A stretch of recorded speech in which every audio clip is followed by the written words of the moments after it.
राजा उत्तानपाद बड़े धर्मात्मा राजा थे। राजा उत्तानपाद के पास दो पत्नियां थी।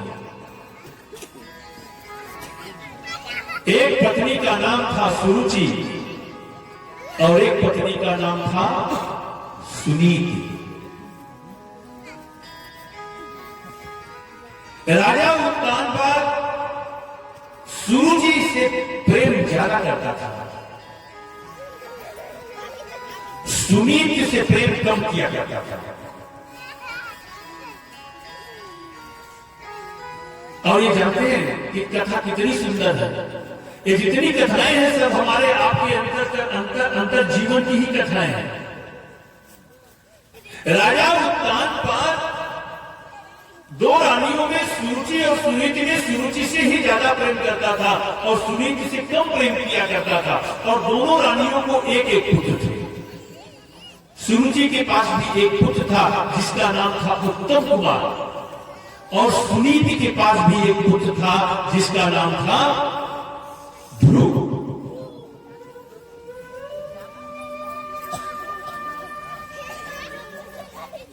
एक बार की बात है, राजा उत्तानपाद सिंहासन पर विराजमान थे। सुरुचि का बेटा जो सुरुचि का पुत्र था उत्तम कुमार, वो छोटी सी अवस्था थी, कहीं से खेलते हुए आया और पिता की गोद में चढ़ गया। पिता उत्तानपाद उत्तम कुमार को गोद में लेकर के उसका माथा चूमने लगे, उसे लाड़ दुलार स्नेह देने लगे। ठीक उसी समय कहीं से सुनीति का पुत्र भी आ गया। वो बालक 5 वर्ष की अवस्था थी और ध्रुव नाम वो भी आया और उत्तम कुमार को देकर के पिता की गोद में बैठा हुआ है। बालकों का स्वभाव होता है वो भी दौड़ पड़ा, ध्रुव भी पिता की गोद में बैठ गया। वो भी पिता की गोद में बैठने के लिए चला और जैसे ही पिता की गोद में चढ़ना चाहा तो सुरुचि ने देख लिया। सुरुचि ने देख लिया और जैसे ही सुरुचि ने देखा दौड़ करके बालक ध्रुव के हाथ को बाह को पकड़ करके नीचे खींच लिया और कहने लगी। सुरुचि ने कहा ध्रुव से, सुन, तू पिता की गोद में बैठने जा रहा है, तू जानता है तुझे पिता की गोद में बैठने का अधिकार तब प्राप्त होगा जब तू मेरे गर्भ से जन्म लेगा।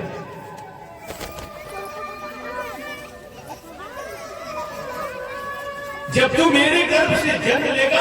बोले आनंद कंद भगवान की जय। अब देखिए, इस तरह से झिड़क दिए जाने के कारण ध्रुव को बड़ा कष्ट हुआ। नन्हा सा बालक 5 वर्ष की अवस्था, उसके नेत्र दबदबा गए। वो बालक रुआंसा हो गया।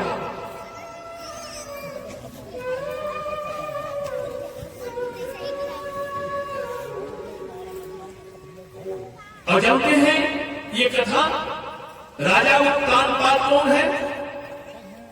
ये राजा उत्तानपाद और कोई नहीं है, हम और आप सभी उत्तानपाद ही हैं। उत्तानपाद का मतलब होता है कि जीवात्मा जो है जब गर्भ में होती है ना, तो जिसके दोनों पैर ऊपर हो मुंह नीचे हो उसी को उत्तानपाद कहते हैं। हम सभी मां के गर्भ में इसी तरह से हैं। हम सभी उत्तानपाद हैं। हम सभी उत्तानपाद हैं। और जैसे राजा उत्तानपाद के पास 2 स्त्रियां थी, उसी तरह से हमारे पास भी 2 प्रवृत्तियां हैं। कौन सी? एक सुरुचि और एक सुनीति। सुरुचि का मतलब है सुंदर रुचि, जवन अपने के अच्छा लगे उसे कहते हैं सूरज। और दूसरी पत्नी का नाम है सुनीति अर्थात सुंदर नीति। पर प्रश्न यह है कि राजा सूरज से प्रेम करता था, क्या हम भी सूरज से प्रेम करते हैं कि सुनीति से प्रेम करते हैं? कभी आपने विचार किया? राजा कानपाद की तरह हम भी तो सूरज को ही महत्व देते हैं कि नहीं देते? सुंदर नीति तो कहती है कि हमें ऐसे ऐसे रहना चाहिए, ऐसे व्यवहार करना चाहिए, बड़ों का सम्मान करना चाहिए। अरे प्रातः काल उठ के रघुनाथा और मातु पिता गुरु नाहि माथा।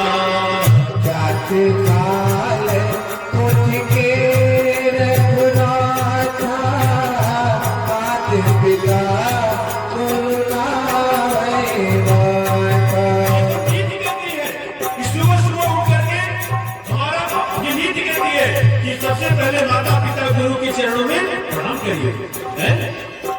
अरे मातो पिता प्रभु गुरु नयवानी विनहि विचारि करिए शुभ जानी। हो श्री राम जय राम जय राम। श्री राम जय राम। नीति तो कहती है कि माता पिता और गुरु जो आदेश करें उसको बगैर विचार किए उस कार्य को क्रियान्वित करना चाहिए। आज अगर केहू बाप कही हे बेटा ये काम करे थे तो बेटा ना कही कहीं क्या कार्रवाई कराए थे हमारे बस करना करे थे तुम ही कह रहा कहीं ने। और नींद, अच्छा नींद देखिए बताई नहीं जाती, समझ रहे हैं ना? नीति उपदेश देने की चीज नहीं है, नीति प्रस्तुत करने की चीज है। ये संस्कार जो है ये नीति के द्वारा जीवन संचालित हो, आपके बच्चों का हमारे बच्चों का, तो सबसे पहले वह नीति हमारे अंदर होनी चाहिए। हम प्रस्तुत करें उस चीज को। हम सुबह ब्रह्म मुहूर्त में उठ जाएं और ब्रह्म मुहूर्त में उठ करके दरवाजा पे झाड़ू लगावे बुहारे, और तब जब ब्रह्म मुहूर्त में हम उठेंगे तब ने अपने बेटवा कहा हे बेटा तुम उठ जा। अब 8 बजे हम वही शिक्षक कहिए कहा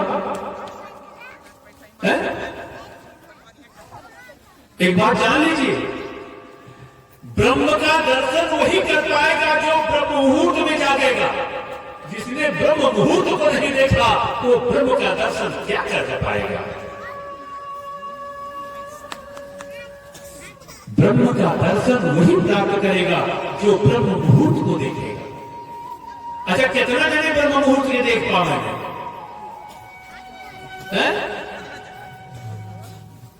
आ तो बड़ी विडंबना है, 1 बजे रतिया ले धई चलाला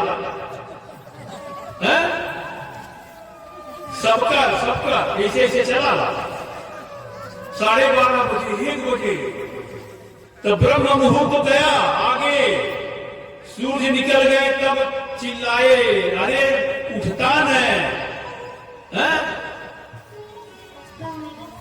ब्रह्म मुहूर्त में उठना सीखिए। ब्रह्म मुहूर्त में उठेंगे तो आपके अंदर तेज आएगा, आपके अंदर रोज आएगा, आपके अंदर ब्रह्म की शक्ति आएगी, आप ब्रह्म को पहचान पाएंगे। ब्रह्म मुहूर्त में उठ करके देखिए, कभी उठिए, नहीं उठते हो तो कभी उठिए, एक दिन उठिए, उठ करके देखिए कितना शांत वातावरण होता है, कितनी शांति प्रकृति में होती है, कितना आनंद मिलता है। नींद बताई नहीं जाती, नींद प्रस्तुत की जाती है। लेकिन समस्या यह है कि आज की जिस युग में हम जी रहे हैं ना, सुनीति गई तेल लेने, सुनीति को मारा गोली। अरे जवन सुर जवन अच्छा लगा था तवन करवा की दूसरा करवा। शुरू से मन कहा था चाट पकौड़ी फुल्की खाएंगे, सुनीति कहा थी को ना खाएगी चाहिए। तो हम सूरज के द्वारा हमारा जीवन संचालित हो रहा है। सूरज के जीवन के, सूरज की प्रवृत्ति के द्वारा जब हमारा जीवन संचालित होगा तो उत्तम कुमार जैसी गति होगी हमारी। उस बालक को जब सूरज ने झिड़क दिया कि पिता की गोद में तू बैठने का अधिकार तब प्राप्त होगा तुझे जब तू मेरी गोद से पैदा होगा। तो बालक रुआसा हो गया था, 5 वर्ष का बालक, और रुआसा होगा, जब दबा गए नेत्र उसके, और वो चला अपनी मां के पास। मां के पास गया, जैसे ही सुनीति ने देखा कि मेरा बेटा रुआसा है, दौड़ करके गोद में उठा करके चिपटा ली। कहा बेटा क्या बात है? उसने कहा मां मैं पिता की गोद में जा रहा था, बैठ रहा था, लेकिन बड़ी मां ने कहा कि तू पिता की गोद में बैठने का अधिकार तुझे नहीं है। पिता की गोद में बैठने का अधिकार तुझे तब प्राप्त होगा जब तू मेरे घर से जन्म लेगा। क्या मां ये बात सही है? हम पिता की गोद में नहीं बैठ सकते?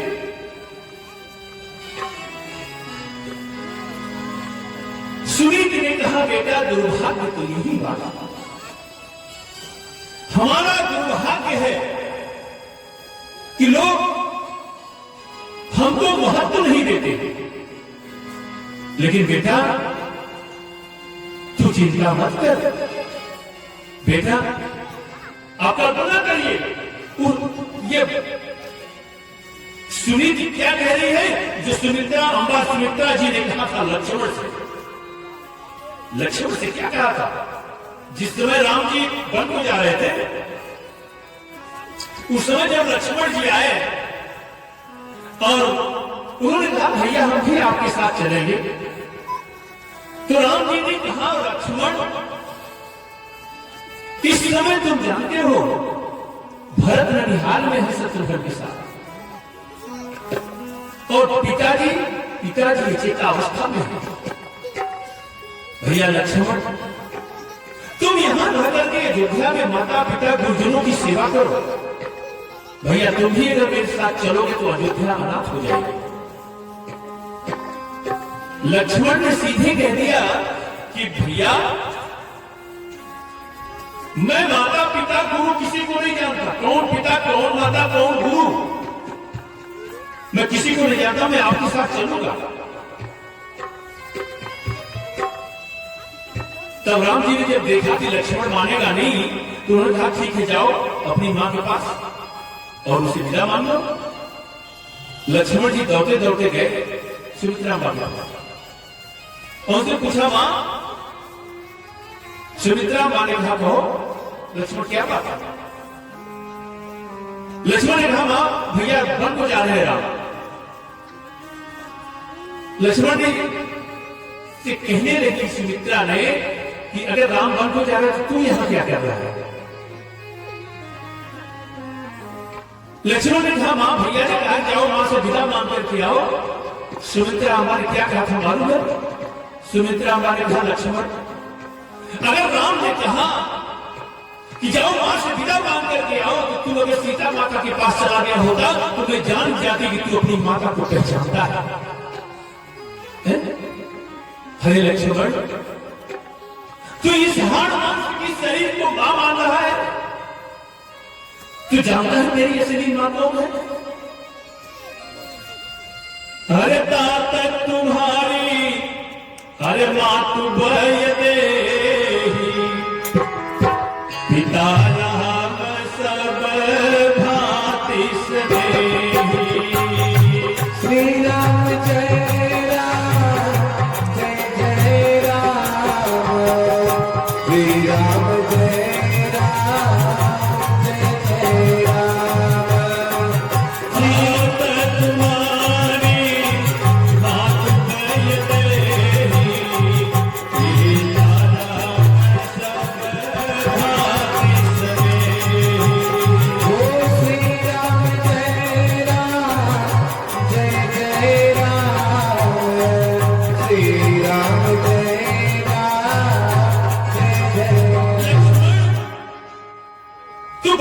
सुरुचि का बेटा होकर के देह की शरीर को मां मान रहा है। तू अपने को आज तक नहीं जान पाया तू कौन है, और तू कहता है तू बढ़ जा रहा है। जानता है वन और अयोध्या किसी कहते हैं? अरे लक्ष्मण, अरे तू तो अयोध्या में जा रहा है, वन तुझे नहीं रे, वन तो आज अयोध्या वासियों को हो। जानते हो अयोध्या किसी कहते हैं लक्ष्मण?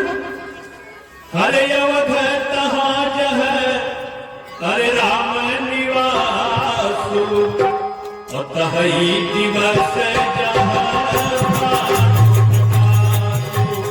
ओ श्री राम जय राम जय जय राम, श्री राम जय राम जय जय राम, श्री राम जय राम जय जय राम, श्री राम जय राम जय जय राम।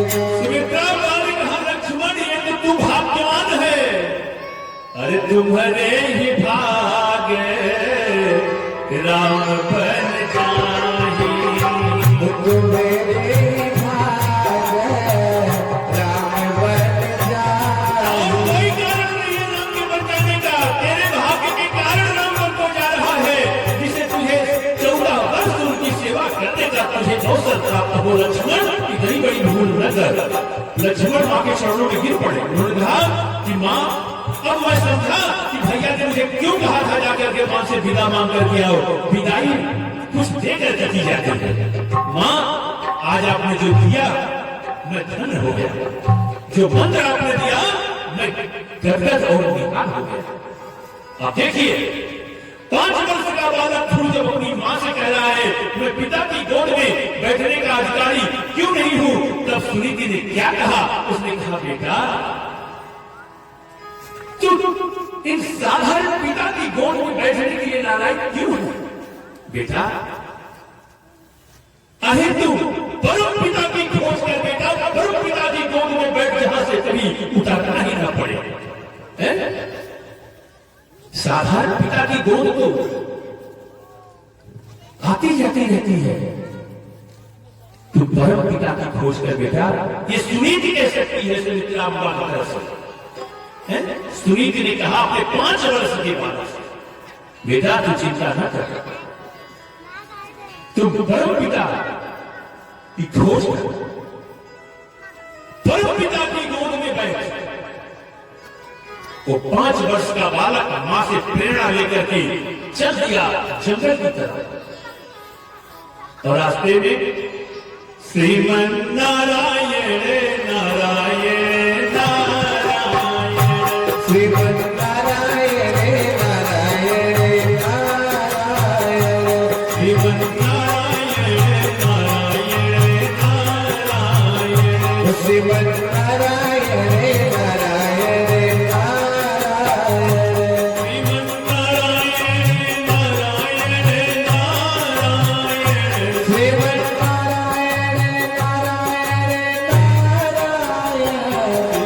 नारायण नारायण श्रीमन नारायण नारायण नारायण। भगवान की जय।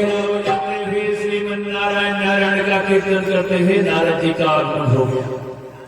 उन्होंने कहा बेटा कहां जा रहे हो? बालक ध्रुव ने कहा मैं परम पिता की खोज में जा रहा हूं, मैं परम पिता की खोज करूंगा और उनकी गोद में बैठूंगा। नारद जी मुस्कुराए। उन्होंने कहा बेटा अरे तुम्हारी अभी छोटी अवस्था है बेटा, तुम्हारे अभी खेलने के दिन है, तपस्या करने की उम्र अभी बहुत बड़ी हुई है बेटा। नाराज नहीं हुआ करते, माता पिता तो लाड़ में जान देते हैं, कड़वी बात बोल देते हैं, बेटा नाराज नहीं होना चाहिए। लेकिन ध्रुव ने कहा कि नहीं, मैं अब पीछे नहीं लौटूंगा। मेरी मां ने कहा है कि मुझे परम पिता की खोज कर, और परम पिता की खोज करके ही मैं मानूंगा।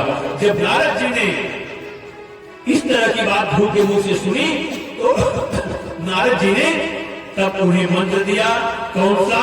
12 अक्षर मंत्र। बेटा, परम पिता की खोज कैसे करोगे? मंत्र बता दे रहा हूं। ओम नमो भगवते वासुदेवाय। इसी मंत्र का जाकर के जाप करना और परम पिता का दर्शन तुम्हें अवश्य होगा। इस तरह से नारद जी उपदेश देकर के राजा उत्तानपाद के पास आए। राजा उत्तानपाद बड़े दुखी थे कि मेरा बेटा पता नहीं कहां चला गया। नारद जी ने कहा, राजन आप चिंता ना करिए, आपका बेटा, आपके बेटे की कीर्ति जो है, कीर्ति का पताका फहराएगा, वो है बड़ा जश होगा उसका, तो जल्दी उसकी तपस्या पूर्ण होगी। ऐसा कहते थे। नारद जी चले गए और इधर ध्रुव जो है जंगल में पहुंच करके एक पैर पर खड़े होकर के 5 वर्ष का बालक, ओम नमो भगवते वासुदेवाय, ओम नमो भगवते वासुदेवाय, ओम नमो भगवते वासुदेवाय, कंदमूल प्रसाद करके, किसी तरह का भय नहीं। जब पूर्ण रूप से समर्पण ईश्वर पे हो जाता है, तो भगवान भक्त की रक्षा करने के लिए तत्पर हो जाते हैं। बड़ी कठिन तपस्या की, सांस प्रश्वास को रोक लिया, पूरा ब्रह्मांड एकदम हिल गया। सारे देवताओं के प्राण लगा के निकल जाएंगे। सारे देवता भगवान के पास पहुंचे, महाराज क्या हो रहा है? लगता है प्राण नहीं बचेगा। भगवान ने कहा, एक बालक तपस्या कर रहा है, उसकी तपस्या पूर्ण होने वाली है, तुम लोग जाओ, निश्चित हो जाओ, मैं जल्द ही उसे दर्शन दूंगा। सारे देवता निश्चित होकर के आए और अब नारायण, स्वयं नारायण जो है ध्रुव के सामने आकर के खड़े हुए। चतुर्भुज रूप में भगवान आकर के ध्रुव जी को दर्शन दिए। जैसे ही उस बालक ने देखा कि मेरे सामने नारायण आए हैं, हाथ जोड़ करके उसके नेत्र छलक पड़े। क्या करूं? भगवान तो आ गए, लेकिन भगवान आ गए तो अब आगे क्या करूं? कैसे इनकी स्तुति करूं? कैसे इनकी पूजा करूं? मैंने एक मंत्र पता था, उसी मंत्र को मैंने जपा और आगे अब क्या करूं? कुछ पता नहीं। जैसे सबरी की स्थिति हो गई है। विचार करने लगे, कहने लगे, सबरी ये क्या करूं? विधि न जाने कोई अर्चना की है, तो ठगी हो मोहनी मूर्त तिहार रही थी, वही हाल ध्रुव जी की हो गई। भगवान समझ गए, तो भगवान के एक हाथ में गदा, एक हाथ में शंख और एक हाथ में चक्र, एक हाथ में कमल। तो जिसमें शंख था वही शंख ऐसे उठा करके शंख से गाल को छू दिया। जैसे ही गाल को छू दिया तो मानो भगवान ने ध्रुव जी के जीवा पर सरस्वती को बिठा दिया। भगवान जिस पर कृपा करते हैं ना, अरे सायरदार नारी सब स्वामी राम सुख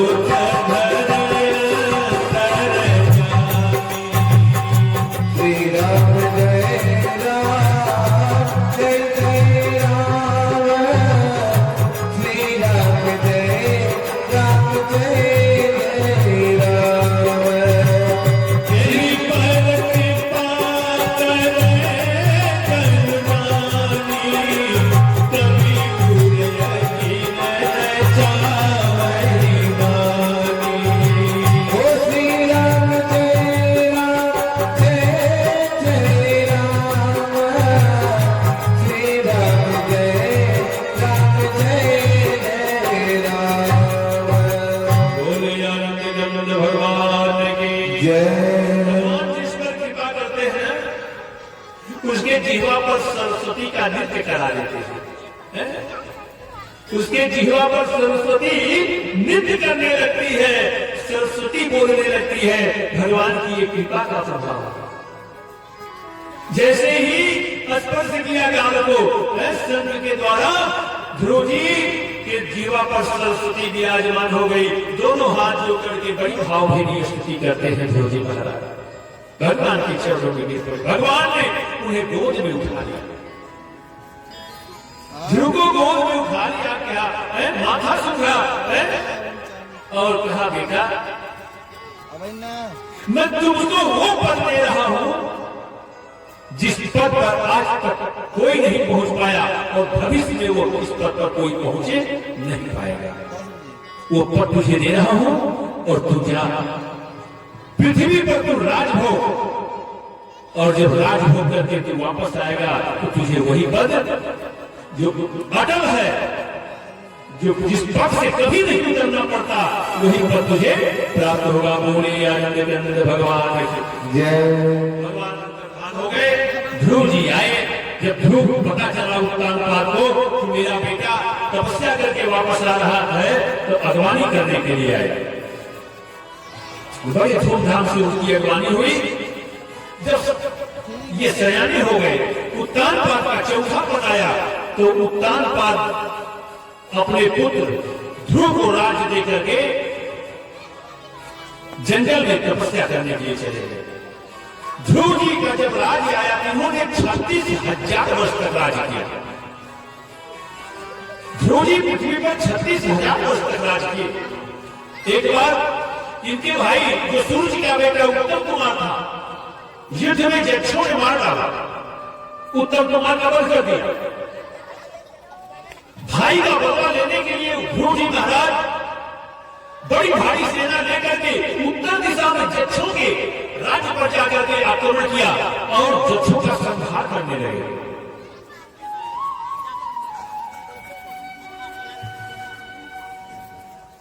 ध्रुव के क्रोध को शांत करने के लिए मनु जी को आना था। मनु जी आकर के क्रोध को शांत कराया।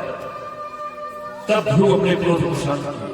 36,000 वर्ष तक राज करने के बाद जब इनका अंतिम समय आया, तो मृत्यु आकर के खड़ी हो गई इनके सामने, सर झुका करके खड़ी हो गई। आप कल्पना करिए, मृत्यु को किसी ने देखा नहीं, लेकिन मृत्यु जब आई तो सर झुका करके खड़ी हो गई और कहने लगी कि ध्रुव जी, आप मेरे सर पर पैर रखिए और ये जो विमान आया हुआ है इस पर आसीन हो जाएगा।